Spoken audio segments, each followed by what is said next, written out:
కోసిక మల్లేష్ మాట్లాడుతున్నారు. మరి నాకు ఒక పూరి గుడిసె ఉన్నది కాబట్టి 4 ఏళ్ల నుంచి ఇదే గుడిసెలా ఉంటున్నాము. నాకు 2 పిల్లలు, మా భార్య, నేను నలుగురము ఇదే గుడిసెలా ఉంటున్నాం. కాబట్టి మరి కాంగ్రెస్ ప్రభుత్వం లేనోళ్ళకే ఇండ్లు ఇస్తా అని చెప్పింది కాబట్టి మరి దళితులకే ఇస్తానది. ఎవరికి ఇస్తురా ఇండ్లు? దళితులు కనబడతలేరా ఇక్కడ? ఆతూరి వెంకటస్వామి గౌడు నిన్న మాట్లాడుతుండు మీడియాతో. తాళ్ళపల్లి గ్రామంలో నేను అందరికీ ఇండ్లు ఇచ్చినా అని మాట్లాడుతుండు. ఎవరికి ఇచ్చినావా ఇండ్లు నువ్వు?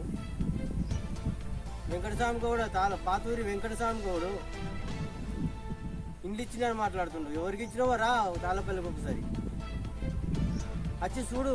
గుడిసెలు కనబడతలేవా ఇక్కడ నీకు? దళితులకు ఇచ్చే ఇండ్లు ఎవరికి ఇస్తున్నావు?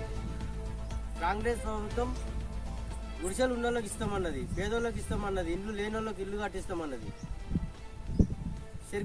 చెరుకు ముత్తంరెడ్డి ఆయంలో పనిచేస్తున్నావు కదా నువ్వు. చెరుకు శ్రీనివాసరెడ్డి ఆయంలో పనిచేస్తున్నావు కదా. చెరుకు శ్రీనివాసరెడ్డి రండి తాళ్ళపల్లెకు,